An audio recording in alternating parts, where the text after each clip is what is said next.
Announcement before we begin. So my name is Hannah Blomquist. I'm one of the RDs in Andreas. So we are hosting a women's event this Wednesday. Some of you guys may have seen posters around campus. But the event is going to be featuring our chapel speaker, Dr. Rosalie DesRosay, and she actually fares from Moody Bible Institute. So both myself and Neely Gorey and Adele Zitzman, who were under her as students, are going to be hosting an event this Wednesday, 7 p.m. The title of the event is called Everything is Theological, A Woman's Responsibility to Think. And so we're really excited about this event, so please join us. It's going to be in my apartment, which is located in Andreas on the first floor. If we end up getting overcrowded, we'll just move into the lobby, but it'll be at 7 p.m., probably until about 8:30. So please join us. We're excited about that.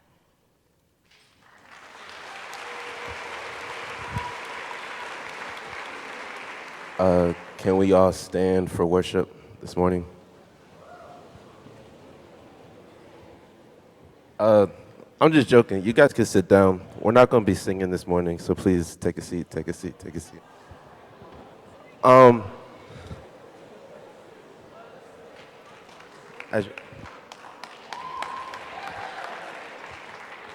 As you may know, Professor Weichbrodt is speaking today, and she asked me and Sammy to introduce her talk. So we're going to sing a Negro spiritual for you guys called, well, she's going to sing a Negro spiritual for you guys called Didn't My Lord Deliver Daniel?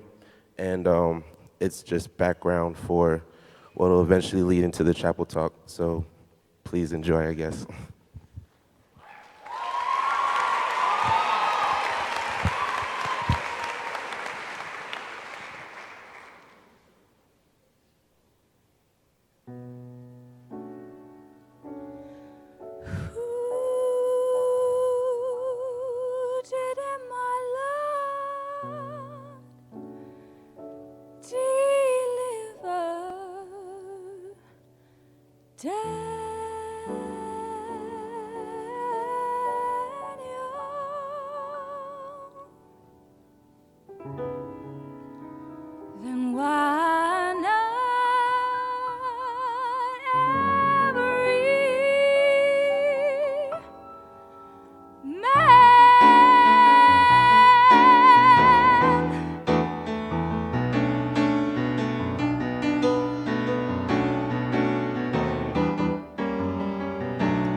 deliver Daniel, deliver Daniel, deliver Daniel. Didn't my Lord deliver Daniel? Then why not every man? He delivered Daniel from the lion's den, Jonah from the belly of the whale, and the Hebrew children from the fiery furnace. Then why not every man? Didn't my Lord deliver Daniel, deliver Daniel, deliver Daniel? Didn't my Lord deliver Daniel? Then why not every man? I set my foot on the gospel ship, and the ship began to sail. It landed me over on Canaan shore, and I'll never come back no more. Didn't my Lord deliver Daniel, deliver Daniel, deliver Daniel? Didn't my Lord deliver Daniel? Then why not every man? Didn't my Lord deliver Daniel, deliver Daniel, deliver Daniel? Didn't my Lord deliver Daniel? Then why not every man? Then why not every man? Then why not?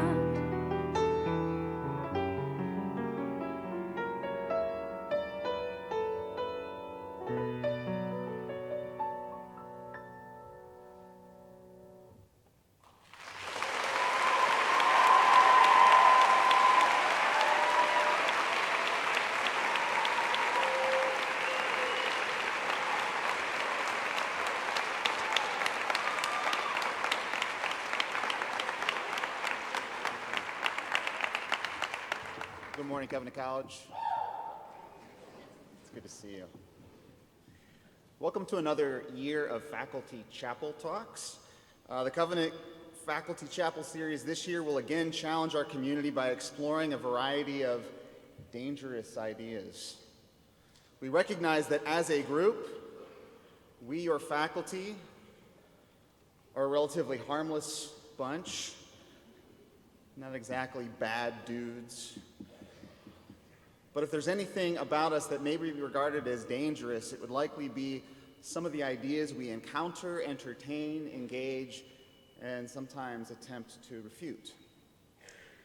As I argued in a talk last winter, I believe that there are at least three varieties of dangerous ideas that we might consider. There are ideas that are dangerous because they're false, ideas we consider dangerous because they are subversive, and ideas that are dangerous because they are seductive.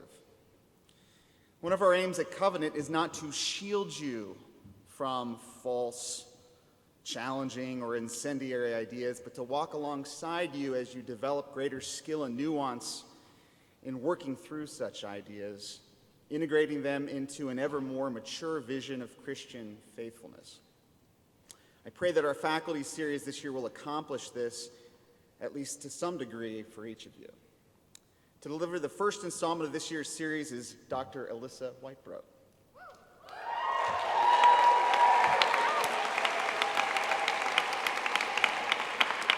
Dr. Weichbrodt is assistant professor of art. She was born and raised in Hawaii. And truth be told, I think her heart remains in that beautiful but distant place. As an 18-year-old, she traveled to Lookout Mountain, Georgia, where she went on to earn her BA at Covenant in 2004. She also holds the PhD in art history from Washington University in St. Louis.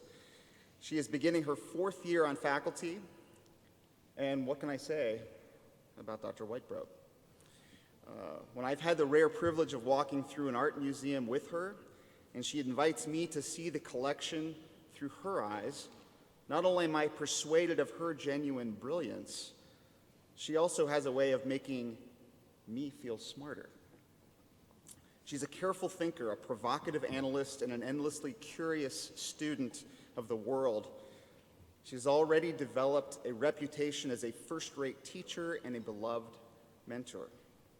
In addition to this, she is the wife of Noel, mother to Miles and Zeke, and friend to many. Simply put, she's the kind of person that makes you feel happy and proud to say that you are connected to Covenant College. We are thrilled to have her kick off our new series this morning. Please join me in welcoming Dr. Elissa Weichbrodt.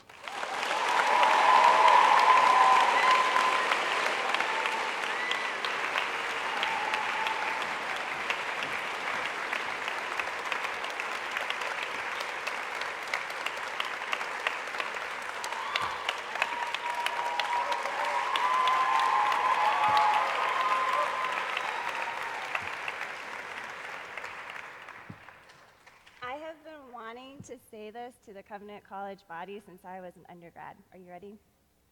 Aloha, Covenant College. Thank you. Especially as an alumna of this school, it is a real honor to get to speak to you all today. So I want to thank Jay Green and Kelly Kapik for inviting me to participate in this series. And I also want to thank a recent graduate, Johnny Coddington, for essentially volunteering me to them last year. And thanks to Sammy and Nabil for starting us off. You'll understand why I asked them for that song in just a little bit. Let's open in prayer. My prayer this morning comes from Psalm 90. Our great God, teach us to number our days that we may get a heart of wisdom. Return, O Lord, how long? Have pity on your servants.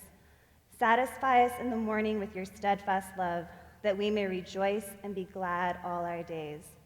Make us glad for as many days as you have afflicted us, and for as many years as we have seen evil. Let your work be shown to your servants, and your glorious power to their children. Let the favor of the Lord our God be upon us, and establish the work of our hands. Yes, establish the work of our hands. We ask all of this in the name of your Son, Jesus. Amen.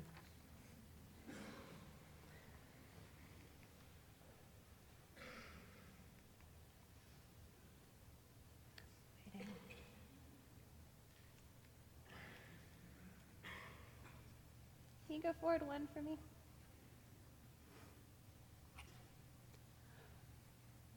Rather than a dangerous idea, I want to begin by reliving a dangerous encounter, and we'll call it Dangerous Encounter Number 1. I'm a student at Covenant, a senior, I think, and my art criticism class is on a field trip to Atlanta. We are visiting a contemporary art gallery, and I'm drawn to 2 large black and white photographs hanging right next to each other on the wall. They are tonally rich with simple forms emerging out of inky black backgrounds, kind of like a Caravaggio painting. I'm not really sure why the artist, Lorna Simpson, has taken photographs of these things, though. On the right is a photograph of the back of a black woman's head, and on the left is an image of a piece of braided hair, arranged as if in a box. But it's the text, these plastic plaques with white letters on a black background, that unsettle me. Back, reads the one on the left. A row of 5 other words are stacked on the right and affixed to the photograph. And I am confused. Words are supposed to explain pictures, right? That's why we have captions and titles for our photographs. But Simpson's words are both getting in the way of the images and making things more complicated, not less so. Intuitively, I start making compound words out of the text, almost like a spelling worksheet game. Backlash, backbone, background, backache, back pay. Now it feels like the image is buzzing with some kind of violent energy simmering below the surface. Has this woman suffered backlash for something she did? Does her back ache? Is she owed back pay? What will her payback be? My mind floods with half-formed thoughts and elusive memories of reading about the backbreaking labor endured by black slaves in the United States, about lashes received on black backs, about black women being repeatedly relegated to the background of society, and about contemporary arguments for black reparations. And then, as I stand there puzzling over the text, I shift, and I catch a glimpse of my face reflected in the glass that encases the images. I am left staring back at myself while this other woman refuses to turn around to look at me. I leave. I'm upset, and I feel like I've been bruised. I'm a little angry, too. I'm a half-Japanese girl who grew up in Hawaii, a literal product of American colonialism, and I have been taught that the Civil War and the Civil Rights Movement eradicated racism on the US mainland. So how dare this artist suggest that I have some sort of culpability? How dare she trap me like that inside the glass and glossy black of her images, making me uneasy and uncertain about the state of race relations in America? I had come to learn about art, not to be lectured by it. It was only years later that I realized I had never once wondered what the woman's face looked like, or if she had a name. The texture of her hair and the darkness of her skin seemed like sufficient information at the time. Why do we look at images? I used to look at images primarily to be odd. I loved the photographs in National Geographic because they seemed so otherworldly, even though they claimed to be real. I loved looking at paintings by Caravaggio and Rossetti and Dutch still life painters because of how they transformed paint into flesh and fur and flowers and fruit. I loved looking at Baroque and neoclassical sculptures where stone became pliable and defied gravity. I still do a lot of odd looking. If you take Intro to Art History with me, you know that I can rave about a sculpture like this one for an entire class period, no problem. When you look to be odd, the connection to God seems fairly straightforward. Artworks like these mirror, though still dimly, the creative power of our God, whose image we all bear. But I learned that this approach also had some significant limitations. First, thanks in no small part to my Bible and doctrine classes at Covenant, I began to recognize the diversity of responses to God that are included in the Bible, particularly in the Psalms and Prophets. There are Psalms of praise, to be sure, and Psalms of thanksgiving, but there are also Psalms of lament. These Psalms of lament are divinely inspired, but they are not really awe-inspiring. Instead, they orient us to a brokenness that cries for redemption. Christian scholars like William Journes, Jeremy Begbie, and later Dan Seidel helped me begin to imagine what a corollary in the visual arts might be to this kind of reading. Perhaps I could, even should, look for the purpose of lament, not just for aesthetic awe. The second problem was that once I decided to enter the field of art history, I realized I couldn't do art history well and just ignore all of the things I didn't like. Being an art historian meant looking closely, thoughtfully, and humbly, digging into the context and social role of an artwork, not merely declaring its aesthetic merit. The discipline required investigation, not just connoisseurship. This meant that looking, really seeing an artwork like Lorna Simpson's might demand something of me. And this is what felt dangerous. It might actually change me. I am certainly aware of my responsibility to bring my faith to bear on my work, but I am also in agreement with my colleague, Jay Green, that faithfulness means allowing my discipline, art history, to speak to my life of faith, to cultivate, as he says, a deeper love for God and for my neighbor. And today I want to share with you just one very particular way that a few works by contemporary American artists served as catalysts for my own confession, lament, and eventual empathy. Dangerous encounter number 2. It's a few years after I saw the Lorna Simpson photographs, and I am in the early stages of graduate school. I need a seminar paper topic, so I flip through a book in the library until a single image arrests me. It is an artwork I have never seen before, and yet it seems oddly familiar.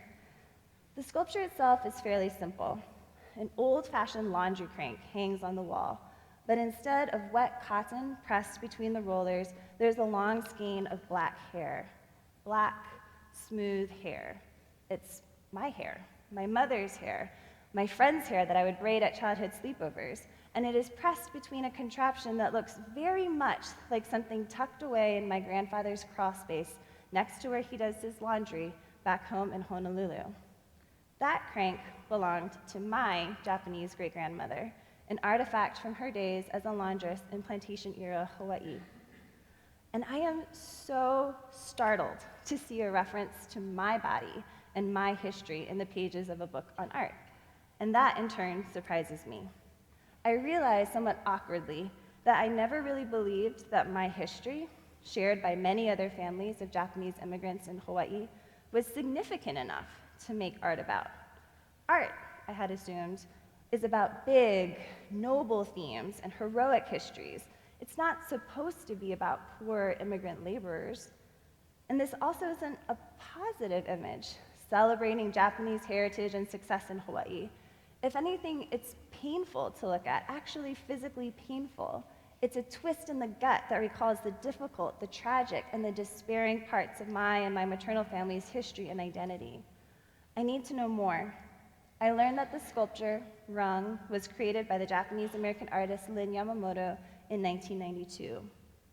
Yamamoto, like me, was born and raised in Hawaii, and this work is part of a loose series in which she struggles to make sense of her immigrant grandmother's suicide, which followed Imperial Japan's attack on Pearl Harbor on December 7, 1941. By putting materials like hair, photographs, soap, and laundry implements in compelling juxtaposition, she tries to reimagine, maybe even recreate, the dark psychic space that led her laundress grandmother to such a desperate act. And I'm aching, but I also feel this strange, life-giving delight. I am so grateful for this artist, then still a stranger, for expressing in poignant visual terms a story achingly but quietly familiar to many in my home community. It means that others could look at it, even those who don't share my history. And perhaps those viewers could be curious about and ache a little for a woman they don't know, but whose story still matters. And then I realized, if I wanted others to look at Yamamoto's work and see that my story was worthy of being told and being heard, then I also needed to be willing to do that with others' stories. And so, slowly and uncomfortably, I began to actually seek out artworks that told unfamiliar stories. It was painful, like someone sticking a finger in those tender spots around your joints. They showed me stories I didn't know, that I had ignored, that I had dismissed as untrue or unimportant. They showed me ways that their bodies had been disrespected or destroyed by others. They showed me the names they had been called and the fears that still lived inside. Before, I might have argued that these so-called artworks were on a pernicious mission to dismantle 500 years of aesthetic theory. Or I might have accused these artists of simply whining about the past or purposely being divisive. But as I started to realize how little I cared for the histories of my neighbors, I began to see these artists as being profoundly generous. They did not have to give those stories to others, knowing that they might be ridiculed or ignored, but they chose to share them anyway, to give me, an outsider to their community, an entry point for empathy. But why look at art rather than simply reading more? Now, obviously, I am a little biased here.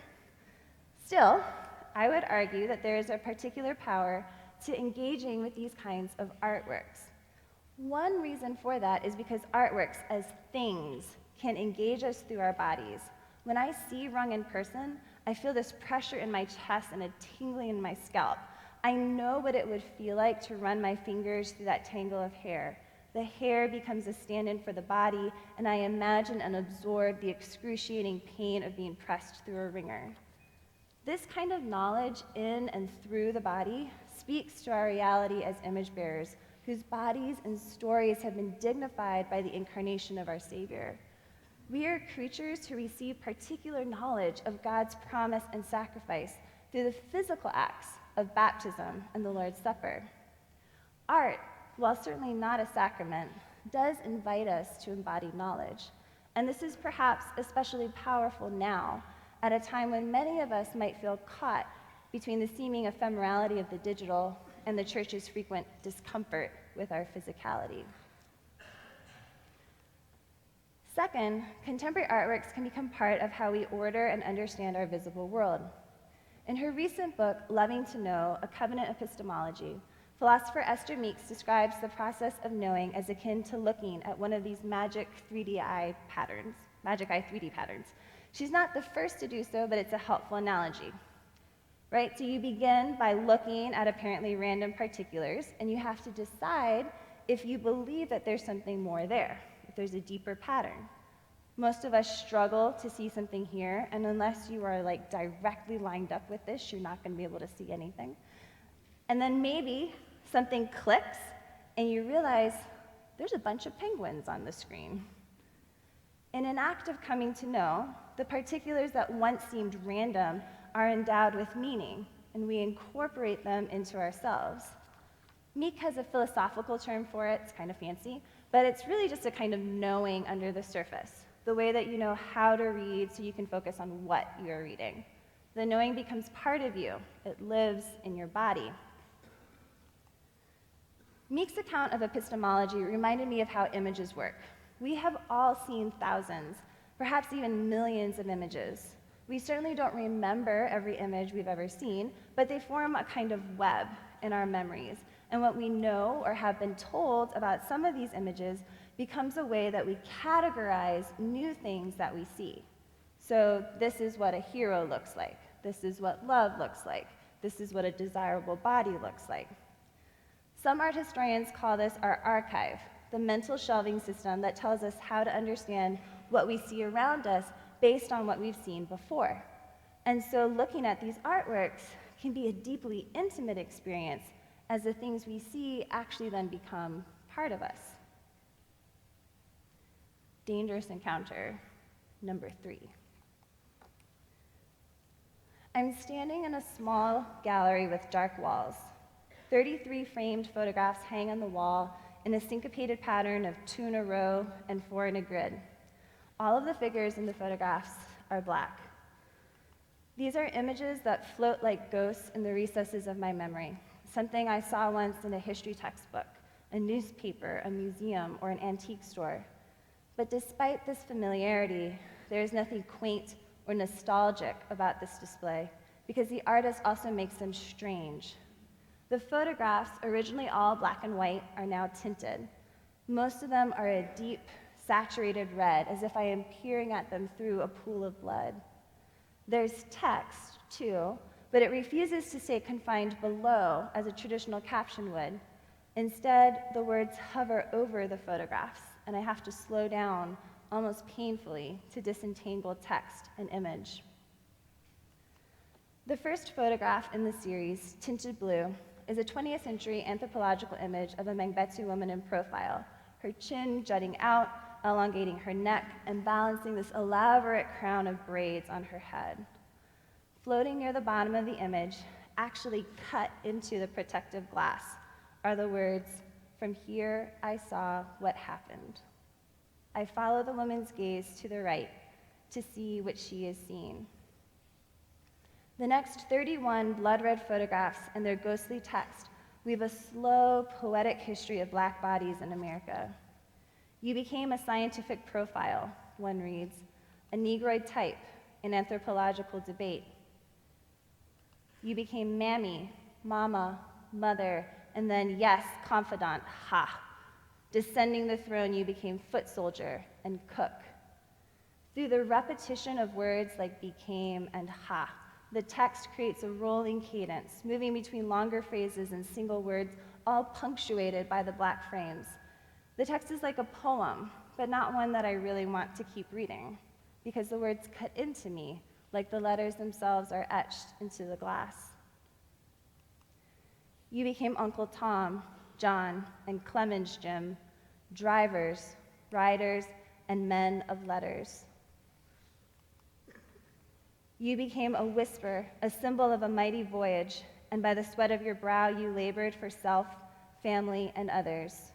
For your names you took hope and humble. Black and tanned, your whipped wind of change howled low, blowing itself, smack into the middle of Ellington's orchestra. Billy heard it too and cried strange fruit tears. These images aren't easy to look at. The scarred back of Gordon, a slave who escaped from a Louisiana plantation, and the stripped bodies of black women offer heavy reminders of how the exploitation of black bodies has been darkly woven into our nation's history. Another photograph depicts a heavily made-up woman sitting with her eyes downcast beneath the text, "You became an accomplice." I can't even summon up a modicum of self-righteousness. There's no clear story of victims and villains. Instead, I get a pulsing, ragged history of loose ends that leaves me bruised and aching, and I very much want it to stop. The final image is a mirror of the first. The Mengbetsu woman now faces to the left, gazing back over the red-tinted images in between. Over the darkness of her shadowed shoulder, I read, and I cried. And I do.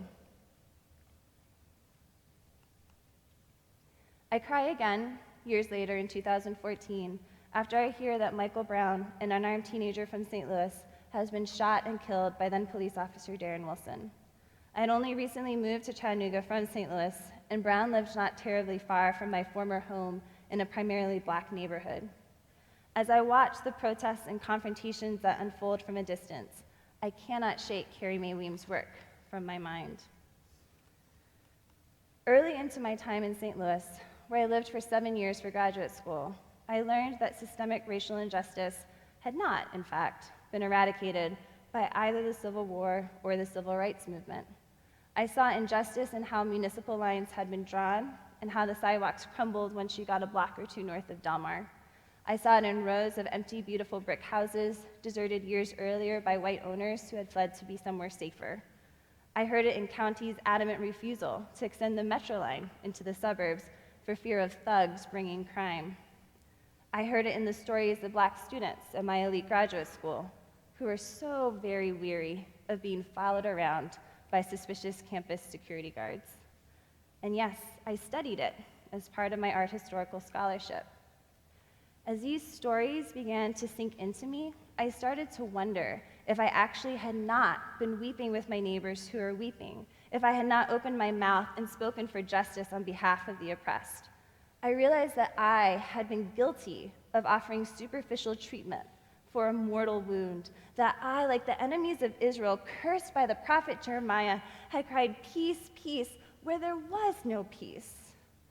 I repented, and God, the God who promises to work righteousness and justice for all the oppressed, forgave me. Carrie Meem's work, among others, prepared me to listen to these stories with a breaking heart. The stories of my neighbors, whom Jesus tells me to love as much as I love myself. She gave me a context that my own experience did not provide, access to an archive that was not my own. Restless after the longest winter, you marched and marched and marched. And so in 2014, as protests swelled over Michael Brown's death and systematic racial bias in local policing and the court system, I could understand those daily marches through Ferguson to downtown St. Louis and Cleveland as inheritors of earlier marches. I thought about the march of the 54th Massachusetts Infantry Regiment, one of the first African-American units in the United States during the Civil War, who were paid half the amount of their white counterparts. I thought about the march of the segregated 333rd Field Artillery Battalion, who sustained more severe casualties than any other artillery unit while fighting in the Battle of the Bulge in the Second World War. These were men who gave their lives on behalf of a country who did not deem them quite human enough to serve alongside white soldiers.